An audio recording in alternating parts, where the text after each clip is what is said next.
Now that's incredible because it's now 1996. We've had 7 years of the hepatitis C test and we've only diagnosed 5,232 people. We had 40,000 transfusion hepatitis on file. We know we've had several thousand non-A, non-Bs on file.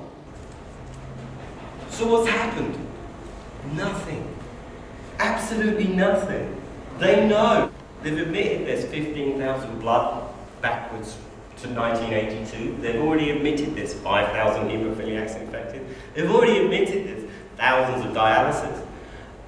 The 5,000 that they got were drawn 94% from drug clinics only.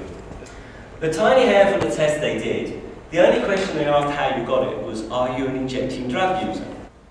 80% of the time, the person visiting the injecting drug user clinic will come turn around and say yes. Ever since this document was printed by Ramsey and Balcom, they've come through with this, it's 80% an injecting drug problem. This is a lie. You have to throw away 380,000 healthcare infections to even begin to make it work. And this is what they're doing right here. It's quite terrifying when you actually study this. I have to go to Scotland to find out about UK prison blood.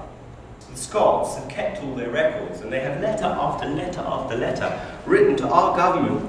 83, 84, 85. There were even letters being written in the 70s, early 70s. These were letters written to Lord Owen. Lord Owen had his box broken open and burned, so we don't see them.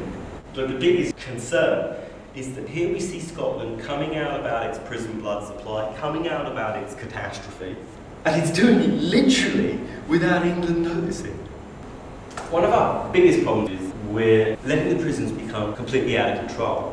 Prisoners break out to buy more drugs to break back in. Every injector that walks into a prison with an injecting habit will infect 3 to 10 more people. This has happened for the last 34 years. And worst of all, when they leave prison, very often they'll sell the syringe and it'll go through another 500 people.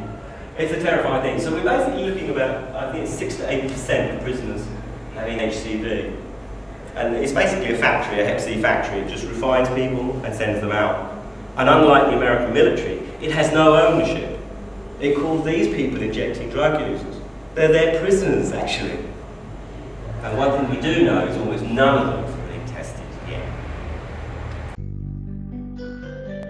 Now, we're just looking at a contrast here of the two, which is France and England. And France told its nation we have 1.2 seropositive. And this was published in France in '94.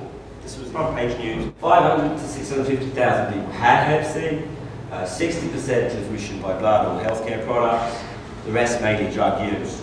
Put posters everywhere, get tested everywhere. Carla Bruni marches around opening their anonymous testing centres in the high street.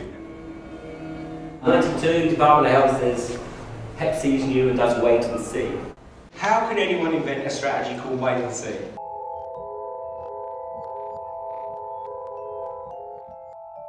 Every country which has been completely out about hepatitis C has seen a national decrease in alcohol use.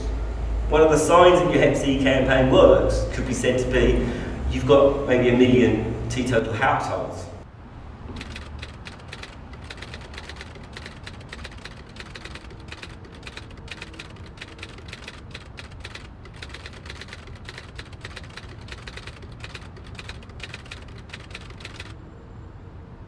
It's the same epidemic, but what are we hearing is the complete opposite. The dead silence about the healthcare superbug reality has left us with what? People with tattoos, people who inject. These are the people who have been asked to come forward for testing.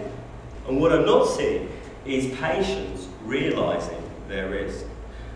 Now we go over to the European model where they've done reports on individual surgeries. Now, surgery in Germany had a very, very clean blood supply. As you read through these conclusions on children who undergone cardiac surgery in Germany, still 1 in 7 infected.